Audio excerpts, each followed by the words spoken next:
안녕하세요 시청자 여러분, UJP 김종필입니다. 오늘은 김종필의 정말 정치를 말하다 테마 심층 연구에 들어가도록 하겠습니다. 오늘의 테마는 패스트 트랙입니다. 말 그대로 패스트 트랙인데, 패스트 트랙이라 함은 국회의 신속 처리 안건 제도다, 이렇게 이해하시면 쉽겠습니다. 근데 왜 갑자기 패스트 트랙이냐? 현재 한국 정치 상황을 이해하는 데는 패스트 트랙이라고 하는 창을 통해서 들여다보면 속과 겉이 다 보이게 되어 있습니다. 대략의 예측도 가능하기 때문에 오늘은 저희가 패스트 트랙을 탐구하는데 집중하려고 합니다. 그 내용과 관련해서 보면 패스트 트랙이 어떻게 진행되는지 맥락과 시간의 스케줄에 따라서 구체적인 현상들이 다 결부되어 있습니다. 일단은 패스트 트랙에 올라가 있는 법안들을 먼저 살펴보면 주요하게는 선거제 개혁이 있습니다.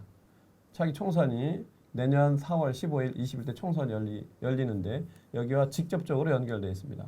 두 번째는 지금 좌우 여와 야가 격돌하고 있는 이른바 조국대전 진영 싸움이 크게 확장되어 있는데, 여기에 가장 본질적 가치인 사법제도 개혁과 관련된 법안이 패스트 트랙에 올라와 있습니다. 이것이 결국은 현재 여야의 역학관계, 그다음에 내년 총선 전망과 깊게 연계되어 있기 때문에 패스트 트랙을 통해서 한번 겉과 속을 저희가 한번 살펴보도록 하겠습니다. 자, 그러면 저는 취다리라고 부릅니다. 취다리 뭐냐고요? 취재의 달인을 취다리라고 합니다. 심층 취재의 달인인 우리 박중규 기자와 함께 한번 살펴보도록 하겠습니다. 자, 박중규 기자. 네, 안녕하세요. 박중규입니다. 취달 박중규. 마음에 듭니까? 마음에 들도록 하겠습니다. 아주 사람이 진실돼요. 자, 이제 가겠습니다. 좀 전에 소개한 대로 패스트 트랙이 뭡니까? 왜 만들어진 겁니까? 설명을 처음에 잘 해주셨는데요. 2015년 당시에 박근혜 전 대통령이 당대표 시절 당시 여당 중심으로 이 법안이 만들어졌습니다. 네. 그 선진화법이라고 하는데요. 그렇죠. 예, 그 선진화법의 핵심 내용들 중에서 이 패스트트랙이 올라간 것은 지금 선진화법에 의해서 동물 국회가 사라졌다, 이런 얘기들 많이 하지 않습니까? 그 얘기는 국회의장의 직권 상정이 상당히 제한됐고요. 여야 간 그 법안 통과나 이런 것들이 합의에 의해서 이루어질 수 있도록 예, 제도화됐기 때문인데요. 그렇게 되면은 사실 과반을 갖고 있더라도, 아니면 또 일당을 갖고 있더라도 여당이 할 수 있는 여지가 상당히 줄어들기 때문에 그래도 패스트 트랙이라는 제도를 통해서 법안이 통과될 수 있는, 다수결에 의해서 법안이 통과될 수 있는 길은 열어줘야 되겠다, 이런 오케이. 취지로 만들어졌습니다. 그렇죠. 국회 선진화법 과거에 그렇습니다. 다 이렇게 연결되어 있습니다. 자, 그럼 패스트 트랙으로 통과된 법안들 좀 소개를 해주세요. 예, 지금까지 통과된 것은 단 한 가지밖에 없습니다. 네. 예, 사회적 참사법입니다. 사회적 참사법. 예, 당시 홍영표 환노위원장의 주도로 그 가습기 살균제와 같은 사회적인 참사와 관련된 사건을 주도적으로 조사하고 그걸 대응할 수 있도록 하자는 법안인데요. 이게 여야가 상당히 맞물려 있어서 통과되지 않자 이것을 처음으로 그때 위원장 시절에 강하게 밀어붙여서 패스트트랙에 실었고 그것이 법안 본회의에서 통과가 됐습니다. 국회 환경노동위원회 그렇습니다. 홍영표 위원장 때 처음으로 이제 이게 환노위에서 이제 가습기 살균제 등의 사회적 참사법이 통과가 됐어요. 그렇죠? 네. 두 번째는 유치원법이죠? 예, 그렇습니다. 네. 유치원법은 거의 1년 전일 것 같은데요. 네. 이 지난해 국정감사 기간 중에 최대 이슈였던 사립유치원 비리 폭로, 네. 예, 박용진 의원이 스타덤에 오른 그런 사건이었는데요. 학부모들이 아주 난리 났었죠, 그죠? 예, 당시만 해도 어마어마한 파장을 일으켰죠. 올라왔는데, 그죠? 예. 지금은 좀 이렇게 시들해져 있어, 그죠? 예, 그런데 그 유치원과 관련돼 있는 법안들이기 때문에 네. 표하고 연결이 되어 있어서 여당을 중심으로 네. 보수 여당을 중심으로 반대하는 목소리가 높았기 때문에 차기 총선을 의식을 해서 그렇습니다. 예. 그래서 이 민주당이 결국에는 패스트트랙을 통해서 갈 수밖에 없겠구나, 이렇게 네. 판단한 거죠. 그래서 네. 한국당을 제외한 나머지 정당과 손을 잡고 이 유치원 3법을 패스트트랙에 올려서 현재는 법사위까지 넘어서서 본회의에 부의돼 있는 상황입니다. 네, 예, 예. 자, 이제 그러면 뭐 현재 추이를 보면 12월 2일 예산안이 자동 상정될 때 통과될 확률이 높다라고 이제 우리가 좀 예상을 하고 있는 거죠. 그렇죠. 네. 왜냐하면 11월 말이면 이 유치원 3법의 패스트트랙의 계류 기간 60일이 지나게 됩니다. 예. 그럼 60일 이후에 지난 가장 빠른 본회의에 상정하도록 돼 있거든요. 네. 그러니까 불가피하게 12월 2일에는 네. 무조건 상정될 것으로 예상이 됩니다. 예. 이게 법률안이라는 게 되게 이해관계가 이제 다 복합적으로 연결돼 있고 그렇기 때문에 이제 우리 시청자 여러분들께서도 정치를 이해할 때 이렇게 어떤 정쟁적이거나 정무적인 것만이 아니라 법률이라고 하는 건 되게 또 디테일한 거 아닙니까? 네. 또 이게 이제 절차와 일정한 절차, 그러니까 프로세스를 거쳐야 되고, 그러니까 이런 내용들에 대한 이해들 여러분들이 좀 지식과 정보를 갖고 계시면 정치의 주체로서 주역으로 역할하는데 도움이 많이 될 것 같습니다. 자, 이제 어쨌든 많은 국민들이 주권자인 국민들이 관심이 가장 큰 거는 지금 이슈화되어 있는 건 사법개혁 법안입니다. 네. 그래서 이제 검찰청법, 또 공수처법, 형사소송법 이게 이제 주요 내용인데 현재 법사위에 올라가 있죠, 그죠? 그렇습니다. 네. 이 부분을 좀 구체적으로 설명을 좀 해주세요. 예, 말씀하신 대로 세 가지 법안입니다. 그 중에서 공수처법은 고위공직자 범죄수사처를 새롭게 만드는, 네. 그러니까 법을 새롭게 만드는 거고요. 그렇죠. 신설하는 거니까. 예, 검찰청법과 형사소송법은 개정을 통해서 개정. 예, 검경 수사권을 분리한다. 즉, 지금 현재 기소 독점주의로 검찰에 상당히 쏠려 있는 권한을 경찰 또는 그것을 권한을 약화시키는 쪽으로 독점적 권한을 이제 분산하고 견제할 수 있도록 하는 예, 법적 제도 장치를 만든다 이런 거죠, 그죠? 그렇습니다. 예, 이 검찰 개혁 법안, 즉 그 사법 개혁 법안은 세 개 법안이 모두 다 지금 법사위에 올라가 있는 상황이고요. 그렇죠. 네. 예, 법사위 상임위에서 패스트트랙에 올라가면 총 180일 동안 심사할 수 있도록 심사. 했습니다. 예. 그리고 그 다음에는 자꾸 문구가 제대로 법적으로 완결성이 있는지 여부를 그렇죠. 확인하기 위해서 법사위에서 다시 한번 점검을 하도록 되어 있는데 그렇죠. 네. 그동안의 모든 법들 중에서 보면 법사위에서 심사된 것은 다시 법사위에서 자꾸 수정을 할 필요가 없거든요. 네. 이미 심사하는 과정에서 자꾸나 체계에 대해서는 다시 검증을 그렇죠. 했다고 보기 포함된 때문에 과정 이미 그죠? 예, 그래서 일반적으로 법사위로 올라가 있는 법사위에 처음으로 올라가 있는 그 법안은 법사위에서 통과가 되면 곧바로 본회의로 가는 게 일반적이었습니다. 그렇기 때문에 이번에도 패스트트랙에 올라와 있는 이 세 개 법안도 180일만 지나면 본회의로 가는 게 당연하다. 네.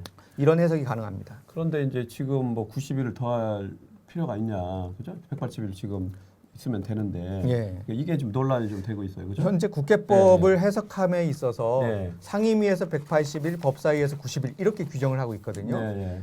그리고 법사위로 곧바로 올라가는 그런 패스트트랙 법안은 어떻게 하느냐 이 부분에 대한 규정이 없습니다. 네. 그렇기 때문에 이것은 해석하기 나름이다. 네. 이렇게 볼 수 있는데 통상적으로 이렇게 해석하기 나름일 때는 관행이나 일반적인 통념을 따르는 게 맞지 않습니까? 네.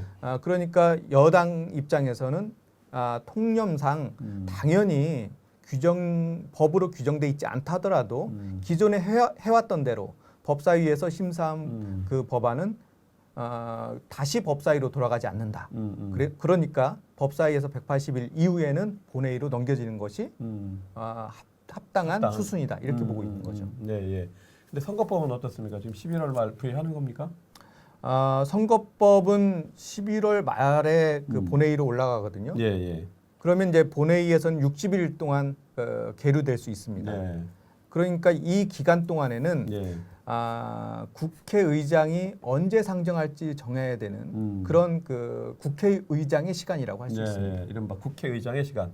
그러니까 문희상 국회의장이 어떻게 대응하느냐에 따라서 국회의 신청 여부나 이후에 이제 변수들이 이제 그 좌우되는 그 지점에 들어가 있다. 이제 그런 설명인 거죠. 예. 그런데 이 선거법은 좀 특이한 게 선거법이 통과가 되면 그 다음에 해야 될 일이 또 있습니다. 네. 바로 선거구 획정인데요. 네. 선거구 획정도 선거구 획정. 법으로 하게 돼 있습니다. 예. 그런데 앞서 말씀하신 대로 4월 15일 내년 4월 15일이 선거를 치러야 되는 시점이고요. 예, 예. 12월 중순에는 예비 후보가 등록되기 등록을. 시작합니다. 예, 예, 예. 이 일정만 보더라도 빨리 선거구 획정이 되어야 선거 운동을 할 수 있고 준비를 네. 할 수 있지 않겠습니까? 네. 이게 늦춰질수록 누가 불리하냐? 신인들이 불리합니다. 불리하죠. 신임들은 뭐 이제 그 적절하게 이제 진입을 하려면 준비를 해야 되는데 그렇습니다. 게임의 룰이라든가 여건이 구체화되지 않았기 때문에 예. 뒤로 밀릴수록 기존 그 정치인이 유리한 거죠. 그렇죠. 네.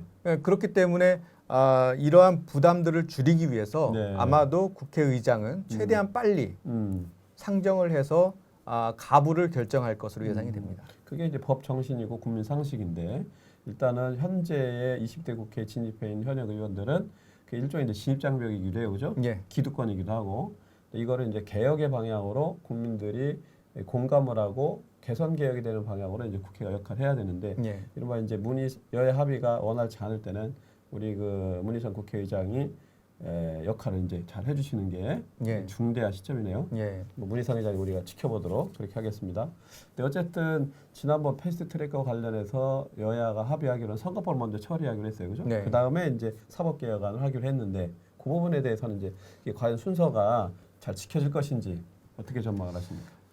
순서가 지켜질지는 모릅니다. 왜냐하면 예. 지금까지 여야가 합의해서 제대로 지킨 적이 별로 없었기 예, 때문에 예. 이 상황 논리에 의해서 또 달라질 수 있을 텐데 여기서 사자성 한번 갑시다. 그래서 국회의원이라는 얘기가 회자되고 있다는 것, 국민들 사이에 풍자되고 있다는 사실을 우리 국회의원 현역들께서는 직시해 주시기 바랍니다. 예, 다시 돌아갑니다. 그런 측면에서 보면 이 선거법을 그러면은 먼저 할 것이냐 아무래도 부담이 크기 때문에 네. 여당 입장에서는 순서를 바꿔서 하기는 좀 어려울 것 같습니다. 그런 측면에서 보면 우선 선거법을 먼저 처리할 가능성이 있고요. 그렇죠. 그 다음에 이게 같은 날 처리한다는 또 그런 전제는 없었거든요. 예. 그렇기 때문에 일단 선거법을 먼저 하고 그 사법개혁안은 조금 뒤로 미룰 수도 있습니다. 네. 그래서 선거법 부분이 이제 어떻게 처리될지 아까 얘기했던 선거구 획정도 있기 때문에 네. 그게 이제 결국 범주를 이제 구체적으로 정해야 되잖아요. 그럼 이제 12월 중에는 끝나야 되는데 예. 지금 현재 일정으로 보면 12월 10일이 정확히 마지막 날입니다. 그렇습니다. 이게 그러면 실제 어떻게 될지 시점에 대한 거는 어떻게 우리가 진단을 하고 전망을 할 수 있을까요? 그러니까 저는 12월 10일 가능성이 가장 크다고 보는데요. 그렇죠. 예. 일단은 그 여당도 그렇고요. 진보 진영에서는 12월 10일이 지나면은 상당히 어렵다 이렇게 보고 있습니다. 일반 현역들도 지금 선거에 이미 뛰어든 상태이고 정기국회가 끝나면 곧바로 그 지역구 관리에 들어가야 되거든요. 그렇죠. 예. 다시 국회로 와가지고 늘 다니잖아요. 짬만 나면. 예. 와서 주말에도 논란을 하고 누비고 또 다니고, 예. 같이 심사하고 예. 이러기가 되게 어려운 국면이라 예. 국회 입장에서 또 국회의장 입장에서 보면 예. 12월 10일 본회의가 예정이 돼 있기 때문에 예. 그날 통과시키는 게 가장 유력하다 이렇게 볼 수 있습니다. 그렇죠. 그래서 현재 우리가 이제 이번에 테마를 제목을 정할 때도 12월 10일을 주목하자 뭐 이런 측면에서 봤습니다. 왜냐하면 현재 전반적인 정치 일정 타임 스케줄상 12월 10일이 기점이 됩니다. 그죠? 네. 그거는 이제 현재 뭐 내부가 이제 뭐 팔색조 6개로 나눠져 있다는 바른미래당이 이제 이른바 정계 개편의 핵으로 이제 계속 부상을 합니다. 근데 그게 12월 10일에 따라서 이후의 행보가 그죠? 예. 그 전에 여러 가지 이제 대응을 하는 스탠스들을 취하겠지만 예. 그래서 20대 국회의 운명과 또 앞으로 21대 총선과 국회가 어떻게 구성될지에 대한 전망은 시간의 흐름으로 보면 아까 얘기했던 우리 문희상 국회의장의 시간과 예. 또 하나는 12월 10일 20대 국회 마지막 정기 마지막 날 이게 어떻게 처리되느냐가 되게 중요한 변수가 된다는 점을 우리 한번 방점을 찍고 넘어가도록 하겠습니다. 자, 어쨌든 사법개혁안도 여당은 빨리 이제 처리하겠다, 진행하겠다 이제 이런 생각인 거죠? 예, 그렇습니다. 예. 뭐 수차례에 걸쳐서 여당 당대표 또 원내대표가 빠른 그 사법개혁안 통과를 이제 이야기를 했는데요. 네. 그 내심 조국 사태를 빨리 마무리 짓겠다 이런 의지도 있는 것 같습니다. 예. 사실 조국 사태가 오래 갈수록 여당에게는 상당히 불리하다 이렇게 보고 있어요. 네. 이미 그 지역구에 내려가면 많은 그 유권자들이 이 조국 문제를 상당히 심각하게 보고 있고 비판적으로 보고 있다는 네, 거예요. 그러니까 뭐 법 위반 여부 이전에 또 내지는 그거하고 좀 다른 차원에서 그죠? 불만을 제기하는 거죠. 예, 어떤 의원은 당신은 지지하지만 난 조국은 반대한다. 그래서 나는 심판하기 위해서 당신을 찍을 수가 없다. 이런 얘기까지 한다는 거예요. 그런 차원에서 보게 되면 이 여당 입장에서는 빨리 정리를 해주는 것이 다음 총선을 하는 기간에 만회할 수 있는 예. 시간을 벌 수 있다는 거죠. 네. 예. 근데 어쨌든 이제 뭐 조국 사태라고도 호칭하기도 하고 조국 대전이라고도 이제 명명을 합니다. 근데 이 부분은 저희가 이제 다른 차원에서 몇 차례 저도 이제 뭐 칼럼으로도 제기했고 몇 차례 저희가 한번 내부를 들여다보면서 해부했습니다만은 이게 이제 진영 간의 그 아주 격돌, 뭐 아주 그 혈전으로 이제 가 있어서 이 부분은 저희가 조금 전에 우리 이제 박준규 기자가 언급을 했습니다만은 일선에 가면 이제 여당 의원들 사이에서는 그런 얘기들이 있습니다, 그죠? 예. 그 차기 총선에 호재이기보다는 악재로 작용을 하고 있다. 예. 그러니까 이제 어쨌든 조국 법무부 장관은 그 법무부 업무보고 대통령하고 소통할 때도 밝혔고 본인이 갖고 있는 입장은 무죄 추정주의 원칙, 그죠? 원래 또 법학자고 이 양반이 또 그래서 3심까지 계속 가겠다 이제 이런 입장을 갖고 있습니다. 근데 그거는 이제 임명권자의 뜻과 또 국민 여론 또 각 정치 세력의 이제 조정과 소통을 통해서 이제 구체화되긴 할 텐데 그 부분에 대해서는 뭐 조국 사태가 모든 국민에게 전부 다 동의받기 어렵다 이런 맥락의 취지는 아닙니다. 아까 그 얘기는 일선을 다니다 보면 이제 그런 얘기들이 많이 작용하고 있다. 자 어쨌든 그러면 아까 얘기했던 여당의 이제 그 대응법에 대해서 야당이 그냥 호락호락 가만히 있지는 않을 텐데 그 부분에 대해서는 어떻게 우리가 이제 여당은 당연히 이 조국과 관련된 내용을 좀 장기적으로 가고 싶어하는 그런 의지들이 그렇죠. 있습니다. 이제 뭐 속칭 뭐 하여간 4월 총선 전까지 계속 갔으면 좋겠다. 그렇죠. 자기네들의 진영과 자기네들 지지 유권자들을 결속하는 데는 이게 아주 그 유리한 재료다라고 어쨌든 보고 있는 거 아닙니까? 잃을 게 없는 거죠. 현재 이러한 방식으로 가면 중도층을 그동안 끌어모았었던 여당에서 이 중도나 또 느슨했던 지지층들이 좀 떨어져 나가는 모양새는 있지만 여론조사 추이는 그렇게 나타나고 있어요. 야당에게 그것이 돌아오지 않더라도 야당 내에서 보수 야당 내에서 결집하는 데는 상당히 효과 있는 그런 재료라고 할 수 있죠. 그렇죠. 뭐 덩치에 비해서 이제 지도력이 미흡하고 또 적절치 않다라고 하는 비판을 많이 받았던 이제 자유한국당 한교안 대표 체제가 사실 많이 안정화됐어요. 이제 덕분에 그러니까 이른바 이제 적과의 싸움이 커지니까 그쪽은 이제 도리어 내부를 재정비하고 어떻게 보면 결속을 시키는 그래서 머리를 깎으셨는지 모르겠는데 하여간 어쨌든 지금 진행되는 정치 일정상 그러면 여야가 이제 저렇게 격돌하고 있는데 그럼 또 다시 결국 문희상 의장이 이제 짐을 질 확률이 크고 그렇습니다. 이제 어떻게 이제 상정과 관련해서 어떤 태도를 취할지 이걸 한번 저희가 지켜봐야 될 것 같습니다. 일단은 뭐 현재 미지수인데 뭐 정확한 저희가 나중에 좀 더 취재해서 관련된 내용은 여러분들과 함께 공유하도록 하겠습니다. 자 어쨌든 속도를 내는 게 여당에게는 유리하다 이렇게 진단했습니다. 자 그러면 앞으로 또 이게 여론 지형하고는 어떤 상호작용을 할지에 대해서 한번. 지금 여론을 보게 되면 여당에서도 파악하고 있는 것이 현재의 그 검찰 개혁을 주도하고 요구하는 그 목소리가 조국 살리기와 완전히 일치하지는 않다 이렇게 보고 있고요. 그래서 최근의 메시지들을 쭉 보면요, 지난 주말에 있었던 촛불 집회 이후에 당 대표 원내대표의 메시지를 쭉 보면 조국이라는 단어가 사라졌습니다. 그렇다는 얘기는 이번 프레임을 조국이 아닌 검찰 개혁 쪽으로 옮겨보자. 그러니까 국민적 요구나 그 대의명분이 있는 그런 의제를 가지고 역할을 하는 모습으로 가는 게 그죠? 표의 이탈보다는 결속을 높이는 그런 쪽으로 작용할 거다. 이렇게 이제 판단하고 있다. 이런 얘기죠. 예, 그렇습니다. 그럼 또 특히 이제 저희가 뭐 역대 선거도 한번 분석을 해보고 그러면 2,000표에서 3,000표 사이 그죠? 작게는 1,000표 미만 이게 이제 지난 총선 20대 총선도 그렇고 그 이전에도 되게 이제 박빙 승부를 하는 데들이 특히 수도권이 많아요. 그죠? 더군다나 이런 뭐 아주 그 조국 대전 같은 대형 이슈가 있을 때는 그것의 영향력이 훨씬 더 커지는 쪽으로 갔기 때문에 네. 그래서 이런 지형의 이 박빙승부가 사실은 되게 큰 영향을 미칠 수가 있고 네. 그래서 전에 저희가 전망하기로는 어쨌든 차기 총선이 현 그 집권 여당인 민주당 쪽에 비교 우위에 있다고 봤는데 이 대형 이슈가 등장함으로 인해서 박빙승부 지역이 수도권을 비롯해서 뭐 네. 충청권 등 이런 데들에 영향을 미치면 현재의 추이로는 민주당에 좀 불리한 형국으로 가고 있는. 그러니까 총체적으로 보면 아직까지는 유리하지만 네. 점점 추세적으로는 그렇지, 조금 추세적으로.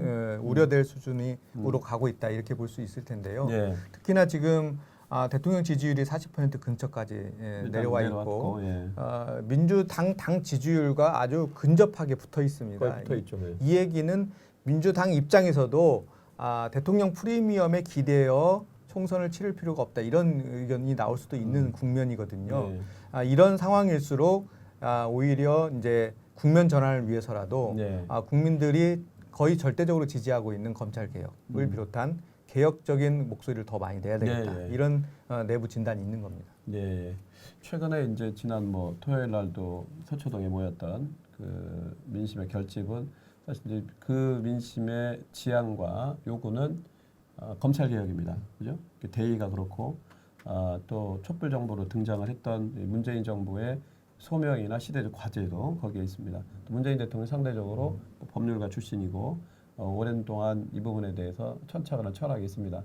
근데 이제 맥락을 보자면 이런 거죠.